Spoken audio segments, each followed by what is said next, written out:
Welcome everyone. Thank you for joining us for How Do I Address Poor Head Control in the Seating System.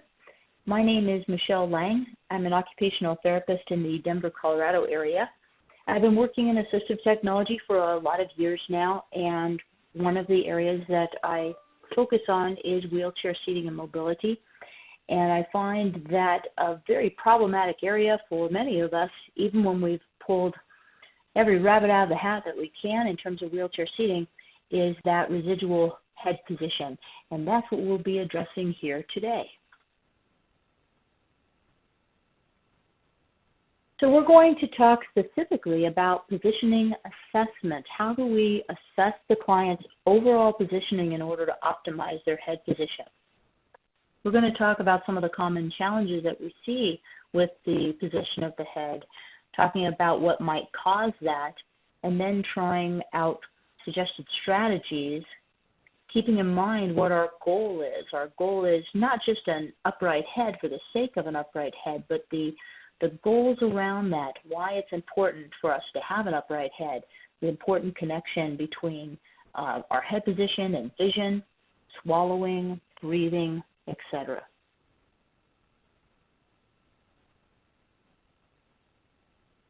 So to position the head, first we need to perform a very thorough seating assessment because the position of the head is very dependent on the position of the pelvis and the trunk.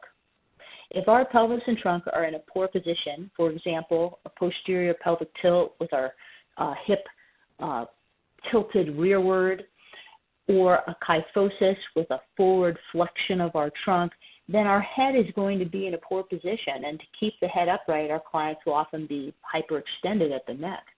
So we need to do a good assessment to see what we can do to optimize that position.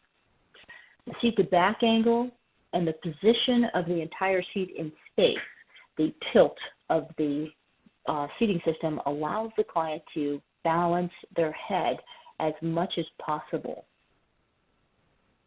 Now, I always find that it helps to start with a brief case study. This gives us a picture of what we're looking at in this webinar here today.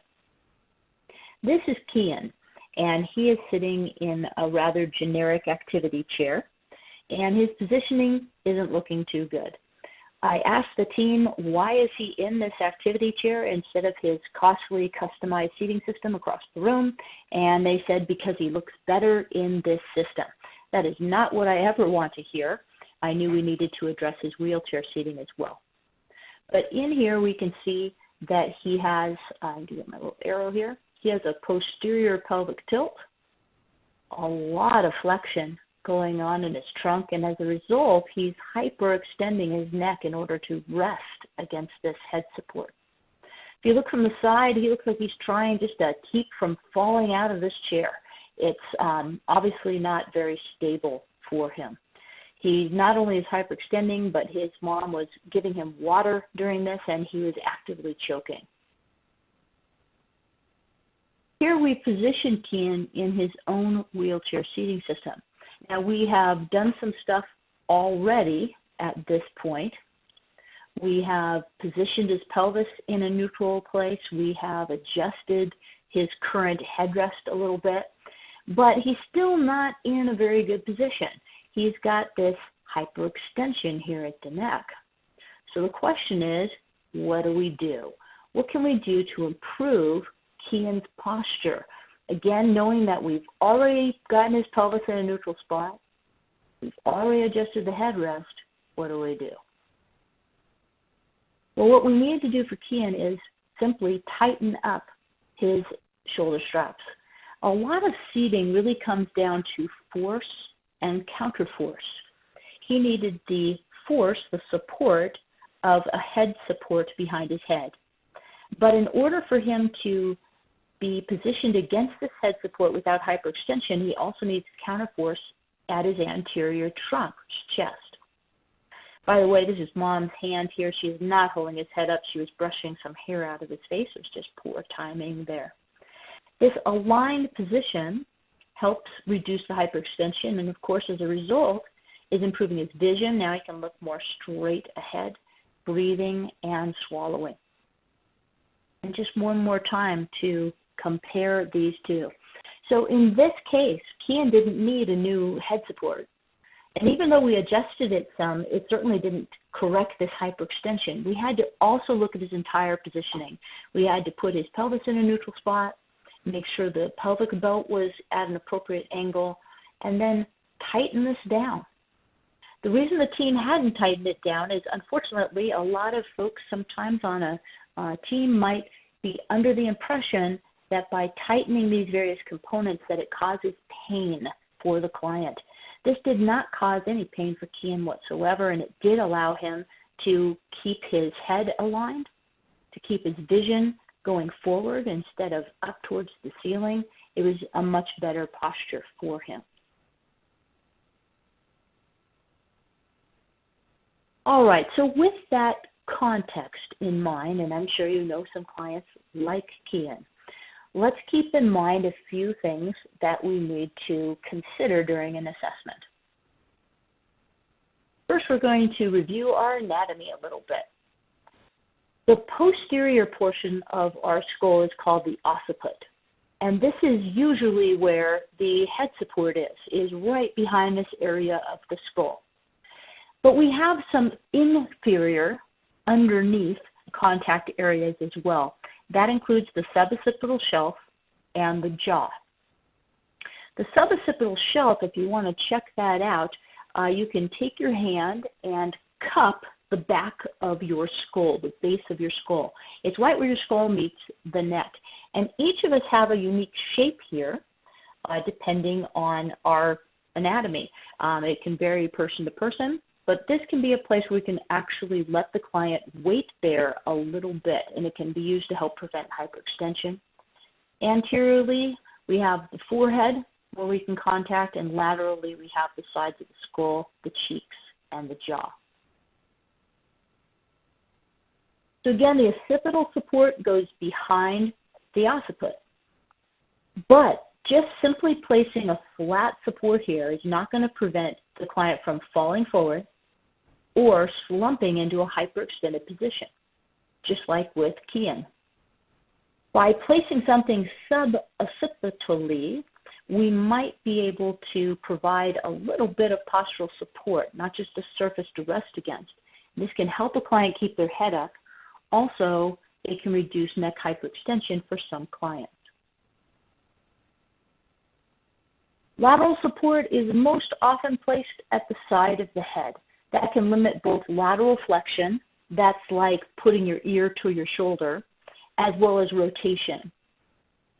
Anterior support is typically placed right in front of the forehead, like a forehead strap.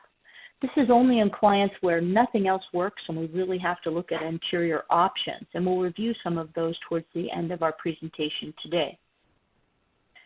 Capturing or preventing really that forward motion, that falling motion of the head, is difficult if we put a strap at the forehead, because our clients don't simply move forward, they rotate as the head drops. And it's very easy for many of our clients to rotate right underneath a forehead strap. We can provide inferior support at the jaw, and this is primarily in the form of collars. A couple other things to keep in mind. Proportion.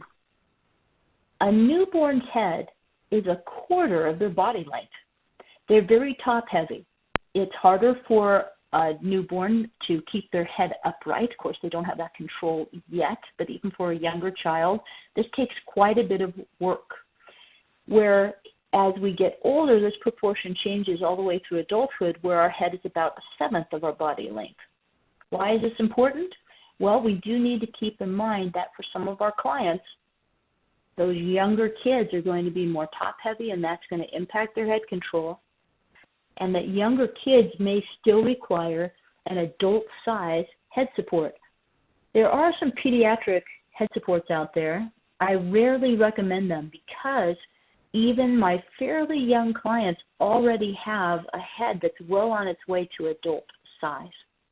If a client has macrocephaly, a larger head, perhaps secondary to hydrocephalus, these adult size head supports can be helpful as well. We also have to keep in mind weight. The average head weighs about 10 pounds. That's a lot to balance. And if I don't have very good head control, this can be very difficult for me to manage. Then if we add a little bit of a lever arm on it, we really have some issues. So this 10 pounds is what my head might feel like when my neck is perfectly upright. But as we know from research around a lot of our younger population who are spending a tremendous amount of time staring at their smartphones, by the time my head comes down to about 60 degrees, that lever arm can make it feel like 60 pounds that I now have to lift up and return to neutral. Now, for your average teenager holding a phone, that's not too difficult. But for our clients that have a decrease in their head control, this can make things very challenging for them to return to that upright position. Another consideration is where flexion actually occurs at the neck. It changes with age as well. So with our very young children, flexion occurs about C2, C3, very, very high up. As kids get older, it starts shifting downward, and by the time we're adults, it's somewhere between C5 and C6. Why does that make a difference? Well, it might have a difference in terms of where we place some of these supports. So we need to be aware of all these factors as we look at the overall positioning of a client to optimize their head control. And these factors can dictate exactly where we choose to put an occipital pad, any sub-occipital pads, and particularly looking at where that flexion is occurring.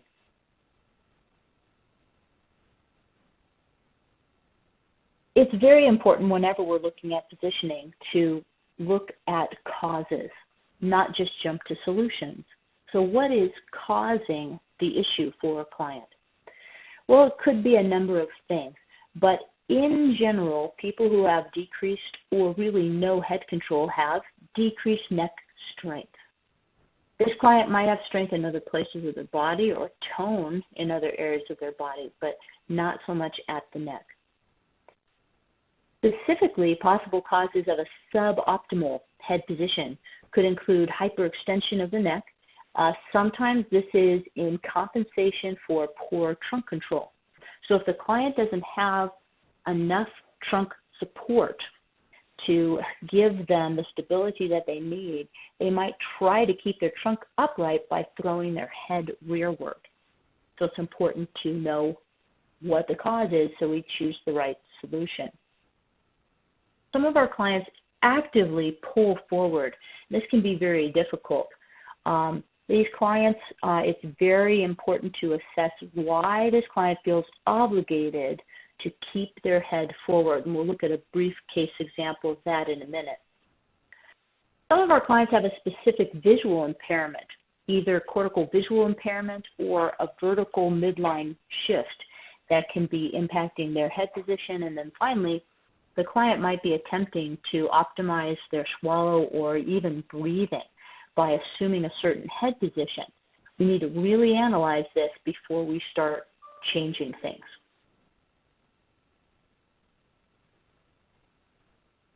So, vision. Some of our clients have a midline shift so that the client drops their head somewhat to optimize their visual field. This is particular to an anterior shift, and this is very common in people with cerebral palsy and traumatic brain injury.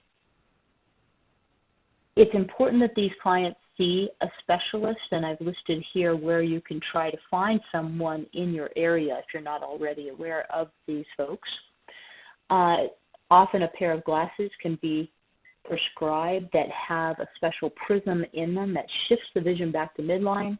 Visual therapy is usually required as well to help the client to maintain that correction in their glasses. Otherwise, the client may accommodate.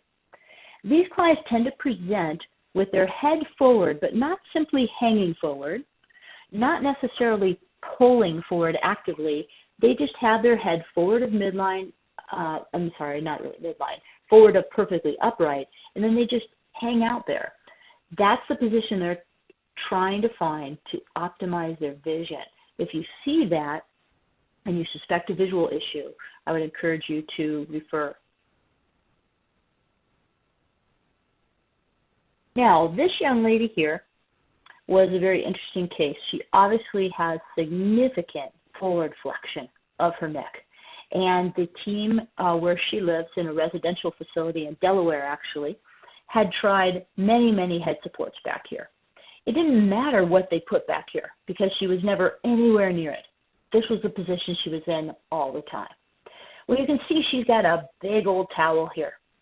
Always had this on, and it was changed quite frequently during the day because she had a stream of secretions coming out of her mouth all the time.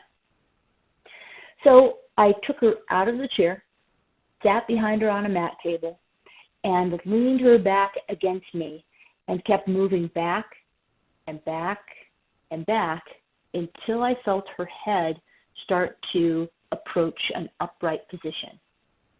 Once she was well back with a very open seat to back angle, she lifted her head, but more importantly, she swallowed.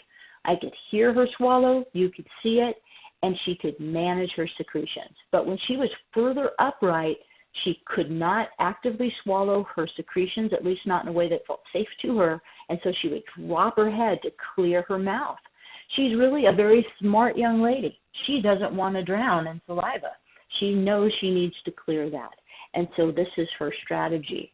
Fortunately, we were able to position her here. We actually changed her head support out, but mostly here the trick was figuring out why she felt obligated to hang her head forward. And this is a young lady who would fight you tooth and nail if you try to lift her head. And then look at her overall positioning solution. So yes, we did change the head support, but if we had only changed the head support, I guarantee you we would not have addressed the problem. We had to also open the seat to back angle. So in general, when we're looking at a client's head positioning and their overall positioning in the chair and the influence of that on the client, we need to increase trunk extension and scapular retraction. So we want that trunk to be as upright as possible. We need to use positioning strategies to help with that. And scapular retraction is kind of pulling those shoulder blades together. If the shoulders are very rounded, that's hard to achieve a good head position with. We might need to enlist gravity to help us out. I don't want my clients staring at the ceiling all day, but by adding some gravity, either through recline, opening the seat to back angle, or tilting the seating system some, that can help a client keep their head more upright. We can refer to a neuro-optometrist as needed, and that can be helpful for suspected visual issues, either cortical visual impairment or midline shifts. And from there, we have a variety of product options we can look at to help us to support the head in the best corrected position, and that includes supports at the neck, the posterior portion of the head, the occiput, and anterior solutions. All right, I want to see if we have any questions at this point before we keep going. This group usually has a lot of questions, and as usual, I have a lot of content. So if we get a little too behind, that's okay. If I see a question and I know I'm going to be answering it soon, I will go ahead and do so.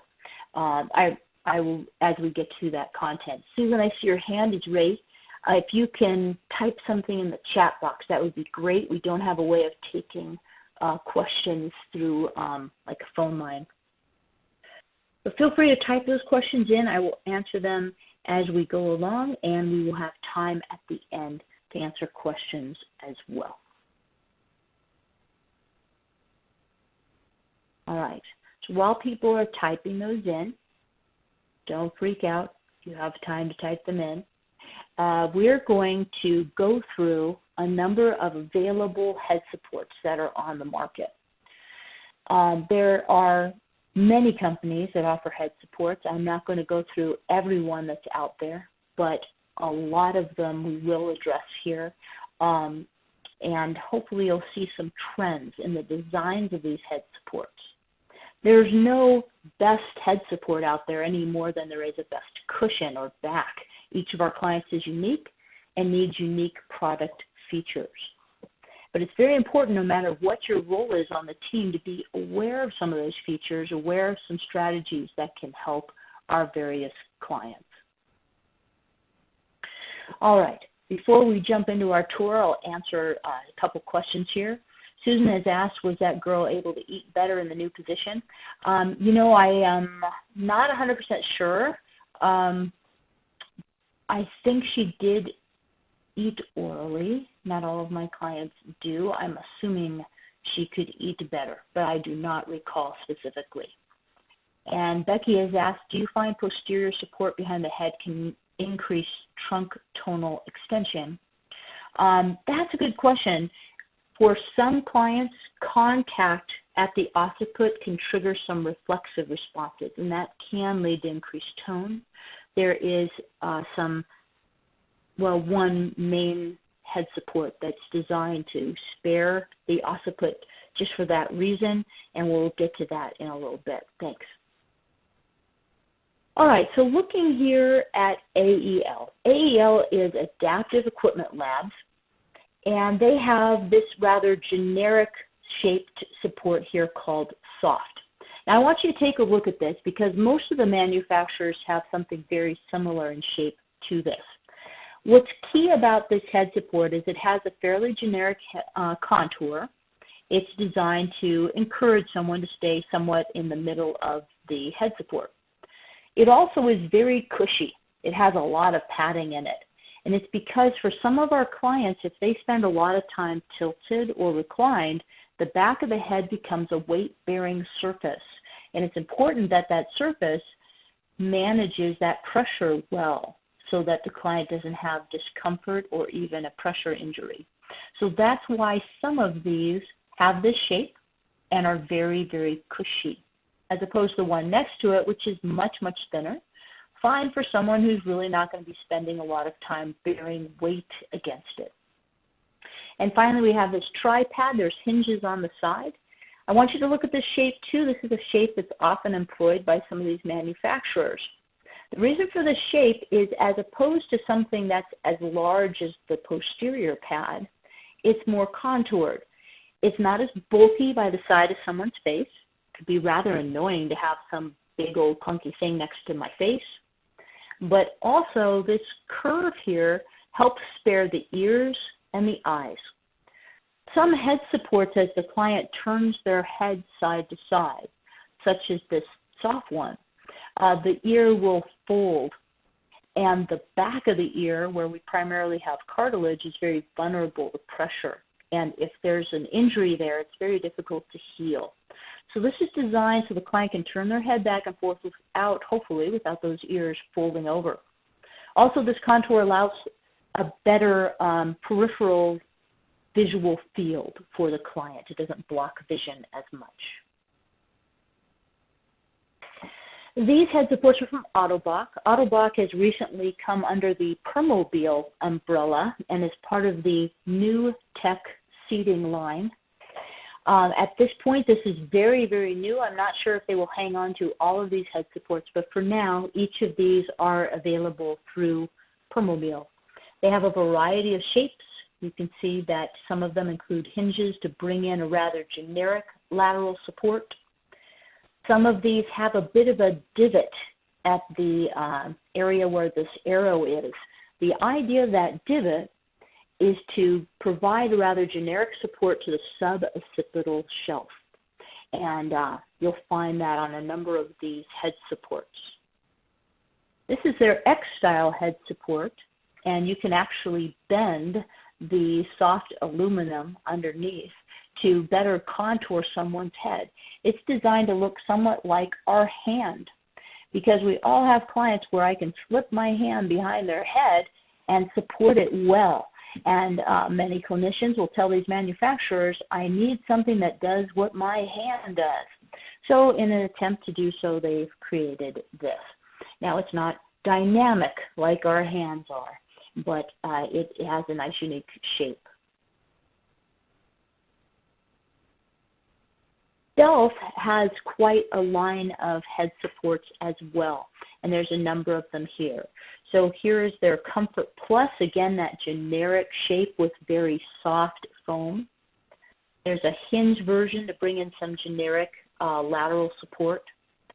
This provides rather fixed lateral support. These aren't adjustable, but just to encourage the client's head to stay in the middle. We see that contoured shape on the side here in order to spare the ears and the eyes.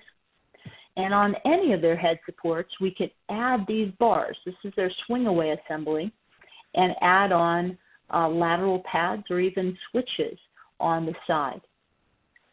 And then finally, this is their Ultra, and it is their most modular head support, and we're going to talk about that more in just a minute. Symmetric Designs also has a whole lot of head supports. A lot of these have that generic divot to provide generic suboccipital support. Their moldable headrest is just that. We can bend these sides. It's rather deep. It kind of sucks the client's head in there.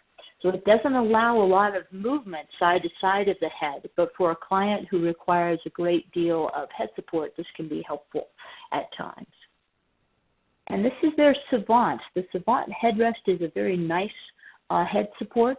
There's a series of pads on here, and you can see there's seams in between each of these oval pads.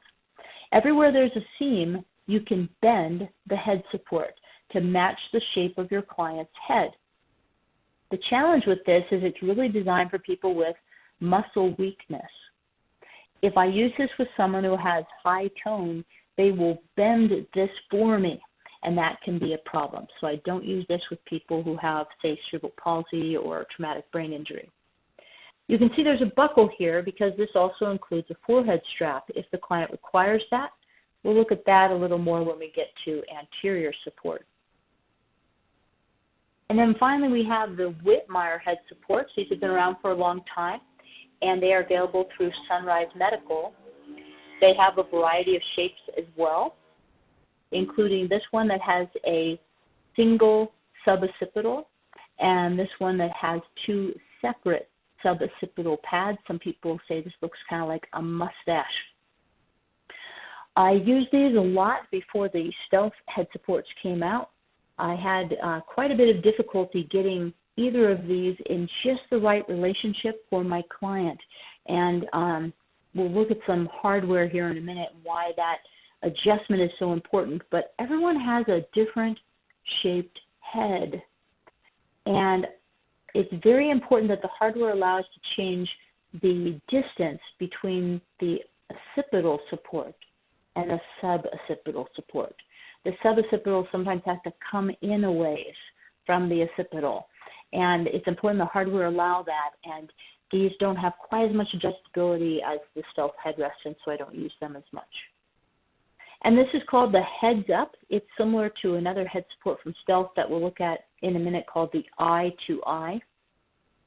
The Heads Up is designed to provide support around the head, and then these two pieces here go in front of the trunk. This is to prevent hooking. Some of our clients drop their head and then hook it up between the head support and the back of the seating system. Freaks everyone out. This prevents that from occurring. These little dots here are where you push a button and swing these up out of the way so that you can transfer the client out. It's nice that these move completely out of the way. The challenge is these mechanisms aren't very durable. They've been breaking. And then finally, this is a prompt. It's to encourage the client, if their chin meets this prompt, to lift away from it to an upright position. It's not designed to keep the head upright. And if there's a lot of pressure on it, it'll actually fall off the end of these arms, as it's supposed to protect the client from injury. All right, what we're going to do now is use one of the Stealth head supports as an example of how we can actually build a head support that best meets our client's needs. Not every client will need this level of control. but I'm guessing since you've joined this webinar, you have some clients that are pretty tough and need a more aggressive solution at times. It's possible to use a rather modular approach to put together something to meet an individual client's needs. So first, we choose our occipital support, what goes behind the client's head. It can be large, like this one here, or quite small. The small one is flat in this case of the Ultra head support from Stealth. And because we know that children have larger heads in proportion to their bodies, I usually choose the larger one. It's also more contoured, and that provides more contact, more surface area support for the client. If the client requires, we can also add that sub-occipital support. Again, this provides a place figuratively to hang your hat on. Because this provides some inferior support, it actually provides a position of rest, and an occipital support can't do that. Because of its placement at the base of the skull, it can often be used effectively to minimize or prevent neck hyperextension as well. And this comes in different shapes and sizes depending on what's required. The equipment supplier can help you measure to determine which is the best size as this goes around the neck. On any of these head supports, we can add a lateral support, and that can be very helpful for some of our clients. This is Alexi, and it's a little hard to see in this picture, but he has a pretty generic round or oval head support. It's not enough for him. It's not controlling him laterally. So we added on a lateral pad here. He also has the suboccipital and occipital pad. Between the suboccipital providing a little bit of lateral neck support and this lateral facial pad here, we're able to correct his position. We're giving him somewhat of a three-point control. On most of these head supports, we can also choose the materials and upholstery. Foam is pretty much our standard option, but we can put solid gel in these components too if it works better for a client. I sometimes do that in the suboccipital pad because I have clients that tend to lean on it a little hard, and I don't want it to break down like foam sometimes can. Foam gets a little compressed. We can also choose smoother upholstery, which means less friction. If you've worked with a lot of students that are using head supports, you might notice that some of them have a bald spot on the back of their head. That is from constantly turning their head against upholstery actually has more resistance. We can choose a very slick upholstery, sometimes called reverse Dartex or glide skin, and this provides less friction. I've actually had some clients regrow their hair.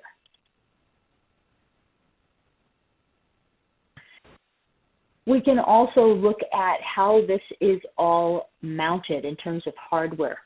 This is an example of the Stealth hardware, and you can see where we can adjust the position of the suboccipital pad, which goes here, in relation to the occipital pad, and I can choose the exact depth I need of each of these in relation to the other. That's very important. In this case, the occipital pad is right over the suboccipital, but sometimes I need to move that forward a little bit. This hardware here, by pushing the red button, completely flips back if that's required for a client. Most of these are removable, but some of them also are flipped down, as this one is. Anyone like to accessorize? I love accessorizing when it comes to head supports, and we can do a few things here on this particular head support. So instead of placing a lateral pad, we can actually mount a switch. Now, if I order this particular head support from Stealth Products, their default switch, if I request one, is called an egg switch.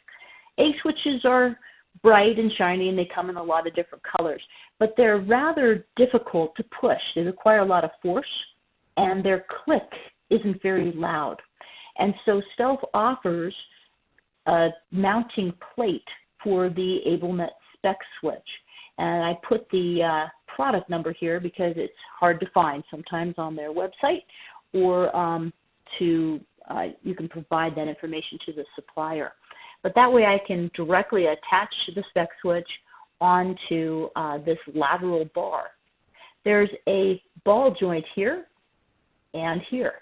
So I can get the placement of the switch exactly where my client needs, and that's just invaluable.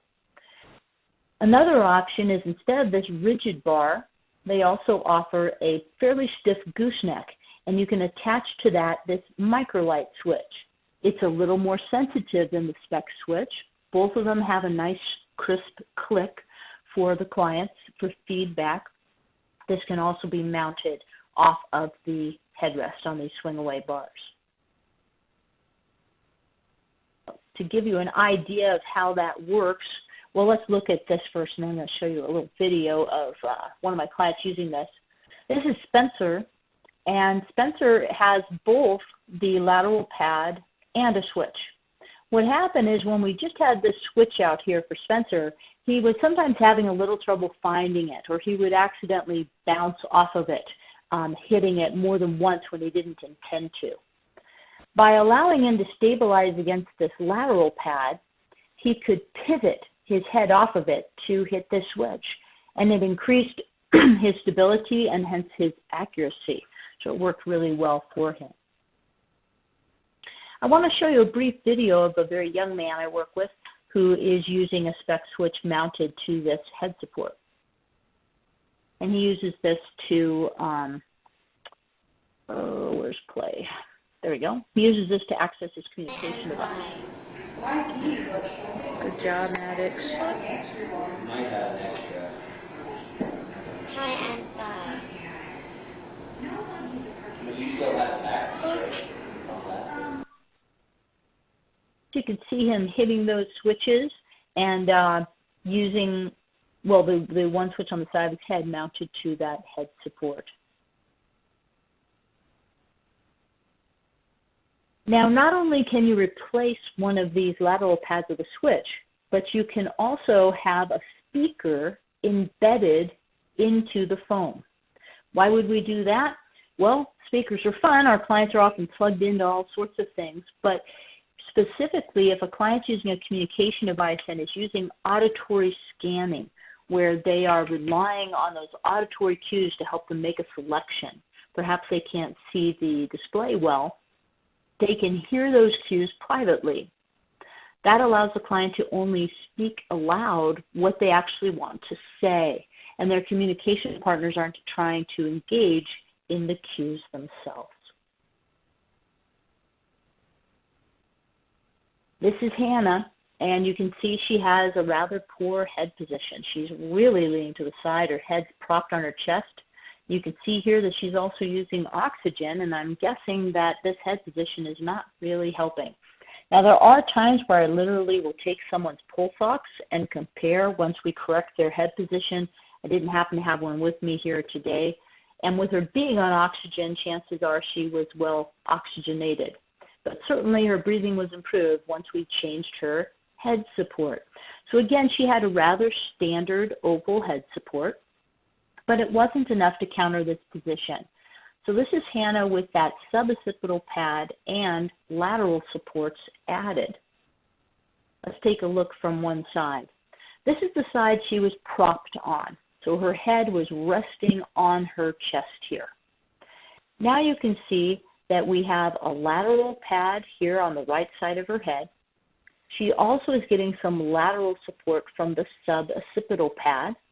The occipital pad's in here, it's just hard to see underneath her hair. We're giving her 3-point control. She has 1 point here, 2nd point here, and then 3rd point here, the other side of the suboccipital. This not only corrected her head position, but freed up enough movement of her head that she could use a switch independently for the first time in her life. And Hannah was 14. I sure wish that we had met Hannah when she was much, much younger. But she really rocked this switch, was able to use a communication device very, very well.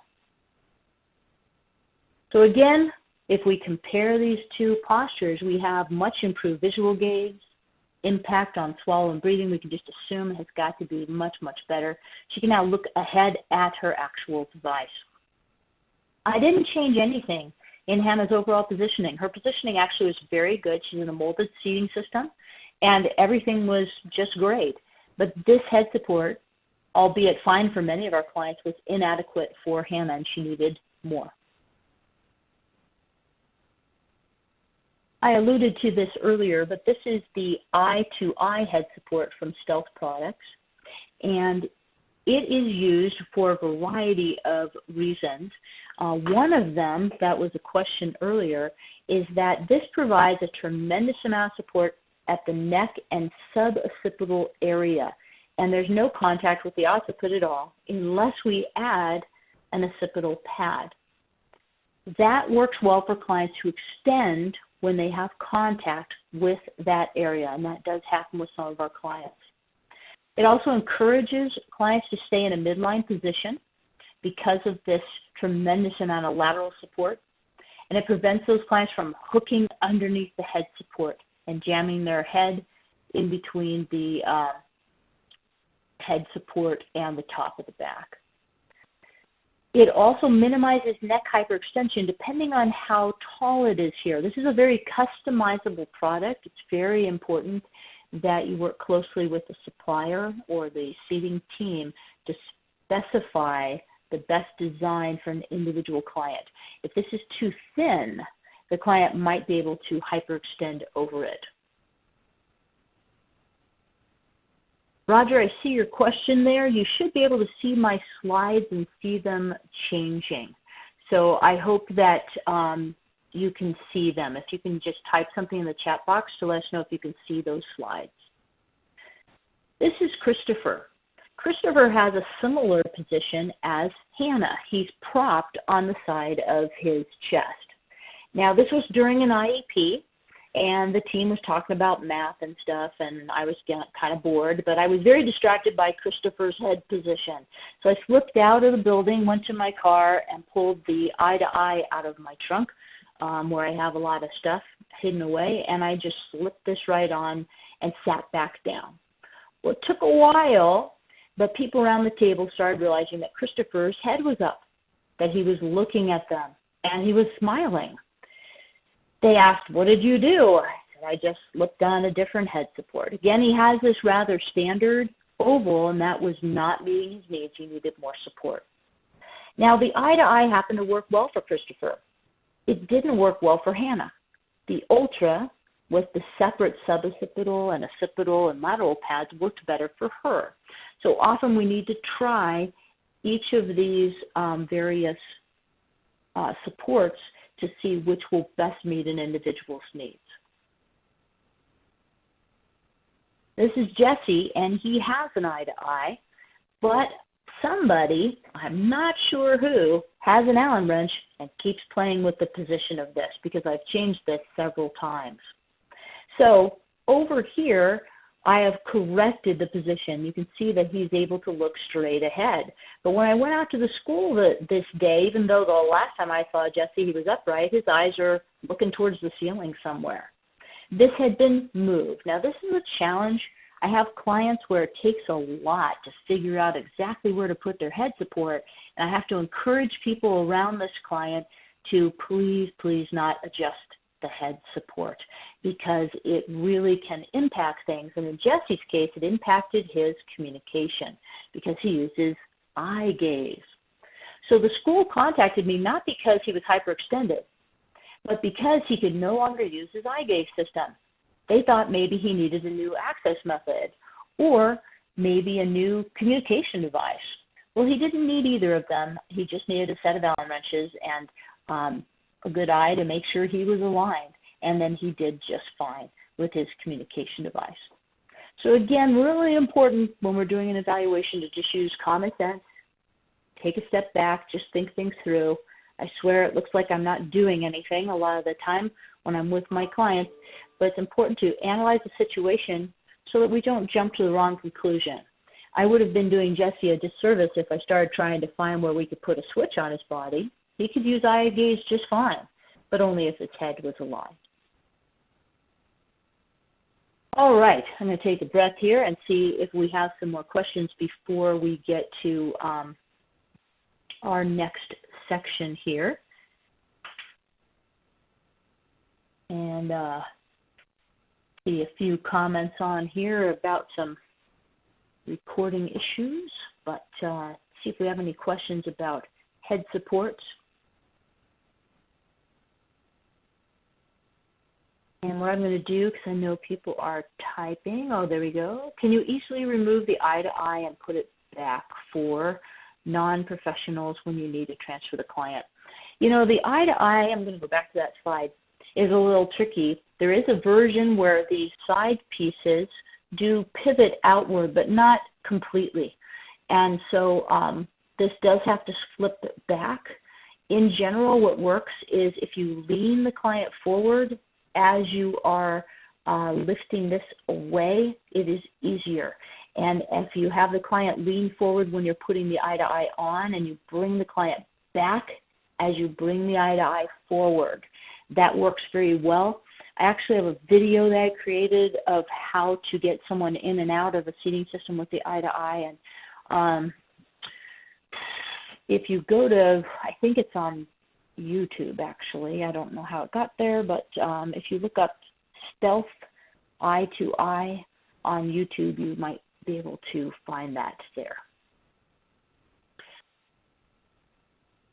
All right, and then Miriam said you were distracted. What did you do for the last student? All we did here is we moved his head support, just adjusted it with some Allen wrenches so that instead of him being hyperextended, he's aligned. So if you look at his eyes, here he's looking up at the ceiling somewhere, and on the right he's looking straight ahead. Laura has asked, where can you find speakers for head supports? I've tried pillow speakers. You order them from the manufacturer. So in this case, Stealth Products, I can ask them to embed a speaker in one of those lateral pads, and they use a speaker that they have.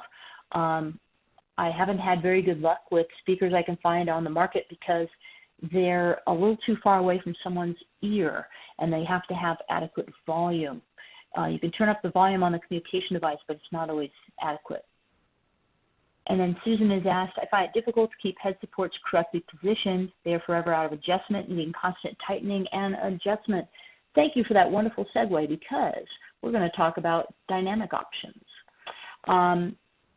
Dynamic head supports absorb some of the forces from our clients, and that force is translated into movement. So it diffuses that force. That can reduce someone's overall extension.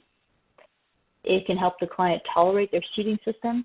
It can also protect the headrest from breakage and getting out of adjustment. So for clients where you're always adjusting things, you've got two main causes of that. Either Uncle Fred owns a set of Allen wrenches and he keeps going at the headrest. And that is a real problem. It's important to flesh that out with the family and see if this is occurring, and to really encourage people to leave the head support alone.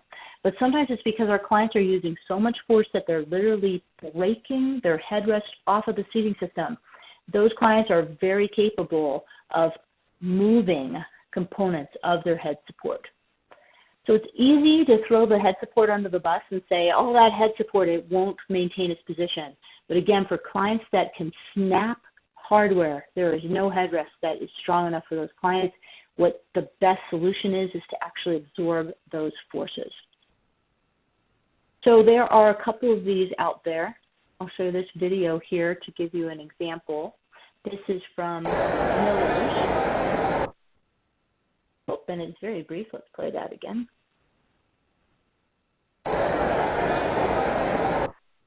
Hopefully you're able to see that. It's a little off on my side.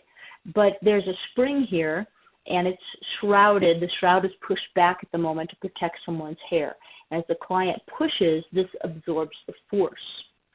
The challenge with this particular one is it only absorbs the force if the client pushes directly posterior, midline posterior. A lot of our clients don't do that. There's often some rotation as they extend. There's also this dynamic headrest available from Seating Dynamics. The single axis is designed to move straight back, but it will respond to rotation as well. It will still move posteriorly. And then there's a multi-axis that will move in multiple directions. Let's take a look at the single axis. You can see the movement, it's further down, and there's a variety of head pads that this is compatible with to absorb that movement. The hardware on the Seating Dynamics is also extremely robust, and for clients that are moving things out of adjustment, it's less likely to lose its positioning. Stealth Products has this tone deflector. It looks like a hockey puck. It moves about 10 degrees in any direction, again absorbing those forces. This doesn't move as much as some of the other options, and that can be a plus for some of our clients. Some of our clients will not tolerate a lot of movement behind the head without bad things happening. It might set off extension or reflexive patterns.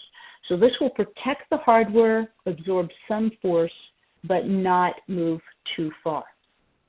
These dynamic components at the head are often used with dynamic backs and dynamic footrest as well. Symmetric Designs has their rotary interface, and it follows the client as they turn side to side, maintaining that contact to provide some stability. If you don't keep some pressure against the back, it probably won't turn with you. It's sometimes used with someone who's using a forehead strap, as we'll see in this video.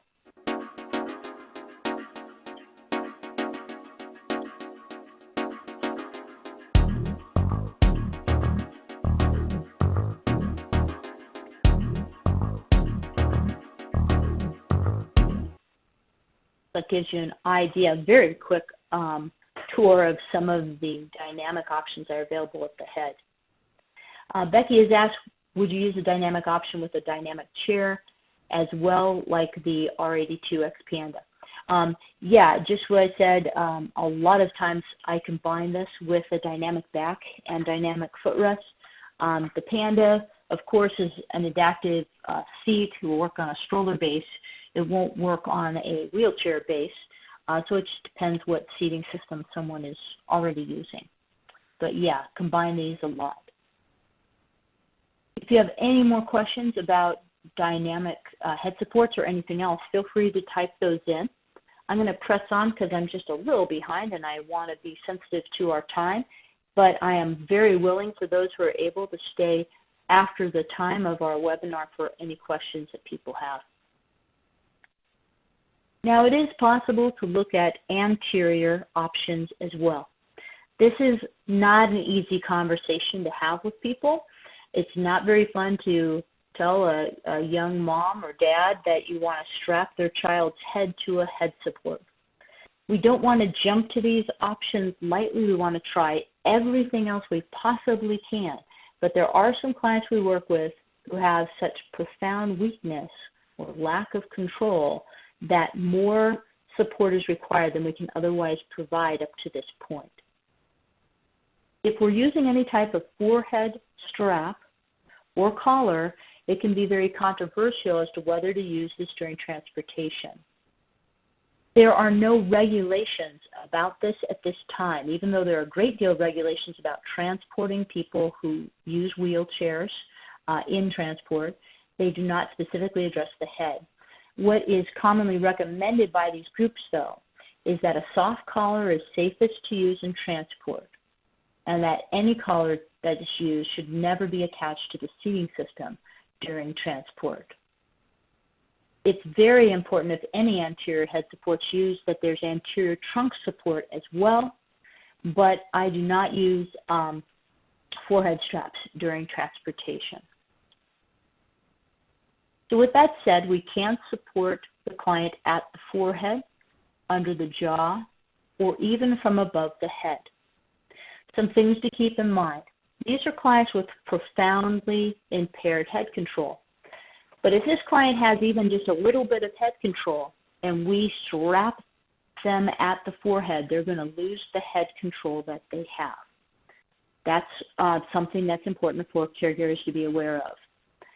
If we provide support under the jaw, depending on the client's diagnosis and potential, we might actually see an improvement in head control because we've limited the range. The client has a small range they're working in now instead of I'm hyperextended or I'm completely fell forward against my chest. If I am going to recommend a forehead strap, the main one I recommend is from Whitmyer. It has this unique pulley system. It's been around for a long time, but it works pretty well. It stays on the client's forehead fairly well because there's a neoprene type of backing against the forehead, and it allows the client to move their head while this strap moves with them. With that said, if we look at the picture of this young lady here, she has extremely overstretched neck extensors and can absolutely get out from under this strap. So it's important that I have a conversation with the client and caregivers ahead of time as to why it's important to give this a try. I often put it on myself, let them see how it works before I put this on a client, because if I slap this on a client and they don't like it and fight it, I might never get it on them again. They also have a version that attaches to a hat, so to a casual observer, there's not anything holding the head up at all. And we saw earlier the Savant headrest from Symmetric Designs had that buckle on it. It has a forehead strap. Now this is primarily used by people who have ALS. There's also a pediatric version, and this works often well with clients who have spinal muscular atrophy type 1. Those children often have very, very poor head control due to profound muscle weakness. Now, I like to give my clients options in these situations. Sometimes if we use longer lateral pads and we bring them in rather snugly, not a vice grip, just a nice hug on either side of the head, that might be enough to help someone's head stay up. And some of my clients greatly prefer this to having an actual strap in front of their head. Another option is to take a long side pad available against themselves and bend the end of it so that it cups just the side of the forehead. For some clients, this is enough to help them keep their head upright, again, without having to go to a collar or an actual strap. There are a number of collars out there. Again, the soft cervical collar works well for transport, but it's not so great for using throughout the day. Very soft, tends to fold in on itself and push into the tracheal area, and that's not safe. So usually we're going to look at other options. One really nice collar out there is from Symmetric Designs, and it's called the Headmaster. It's open and very lightweight. Because it's open, it's possible to use this with someone who has a trach and or vent. A lot of people with severely impaired head control require ventilation, and so we have to keep this in mind with our anterior support options. This particular system is primarily designed for people with ALS. The Hensinger collar from Danmar's been around for a long time. It can also be used with a trach or a vent. You cover this up with tube socks. Secretions are a big deal with people who have poor head control too. This soaks up those secretions and can easily be changed. It can attach to the actual headrest mount to encourage someone to stay upright. In those cases, it's important to use it with anterior trunk support and not to allow this to remain attached during transport. We saw the eye to eye earlier. It does include this chin prompt, similar to the Whitmyer heads up.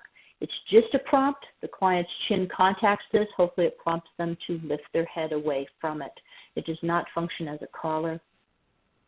And then finally, we have the head pod. And I would encourage you to go to their website. They have some very compelling videos. Small children who are using the head pod are actually seeing improvement in their head control. It was originally designed as a therapeutic tool. It's being used more and more on mobility basis. All right, so please start typing those questions in. While you're doing so, I want to thank you. I very much appreciate your time. I know everyone's super busy. And make sure that you have my contact information. If you need to jump off the webinar, we are right at the top of the hour, and I know many of you have meetings or clients you need to be working with right now. I am available to stay for a while, so if people want to stay and ask questions, make comments, I can stay as long as we have those questions. So again, thanks everyone, and I'll wait for people to type those in. Okay, so Mary has asked, we have students who use the Hensinger for transport. Would you recommend the soft collar instead? Actually, the Hensinger is great for transport as long as it's not attached to the headrest mount behind it, to that vertical bar. It works well. It's nice and soft. Oh, and Zoe has asked for a return to the contact page. There you go, Zoe. And you're welcome, Laura. And Becky.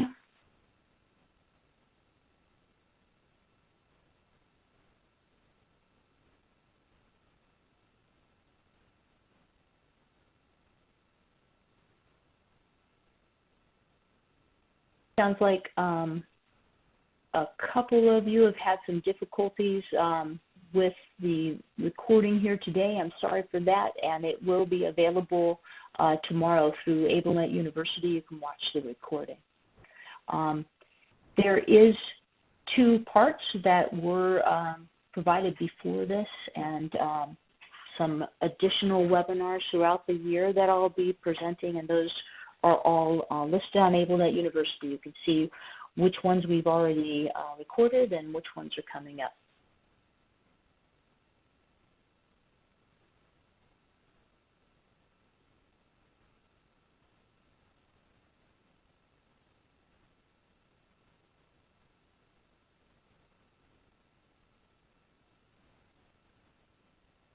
You're welcome, Mary.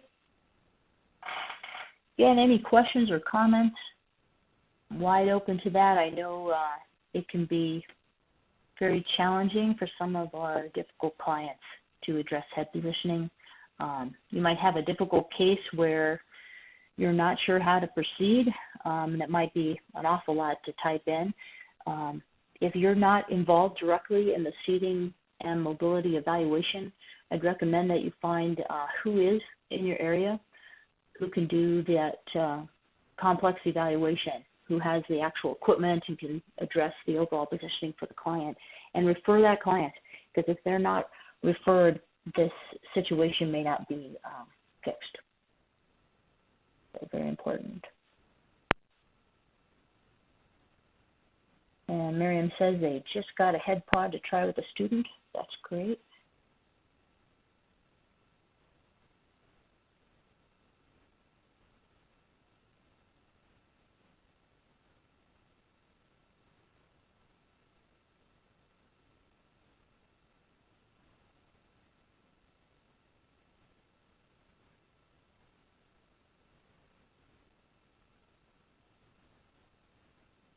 All right, and someone said there in Santa Fe, New Mexico, do you know of a contact in New Mexico to do an assessment? Carrie Tingley is a great facility that does a lot of seating mobility evals, and I think they're in Santa Fe, I believe. So I would check out Carrie Tingley. If you're in that area, you are probably very familiar with them. Also, if you're not sure of a good contact, you can always contact some of the complex rehab suppliers in your area. Some of the common ones out there include New Motion, National Seating and Mobility, and they can let you know who in your area can do those evaluations. All right, and it sounds like Miriam is saying that the client she's working with did go to Carrie Tingley, and the family still has a lot of head control issues. Well, I'm sorry about that. I would verify if they're working with a good complex rehab supplier and see if they can try out some other strategies. Some of these companies have representatives for their products as well. So, for example, Stealth Products is owned by Quantum Rehab, which is a division of Pride Mobility. They have reps in every state. You can find out who your Quantum Stealth representative is, and they should be able to get some of this equipment in and help you problem solve it as well. So I hope that is helpful.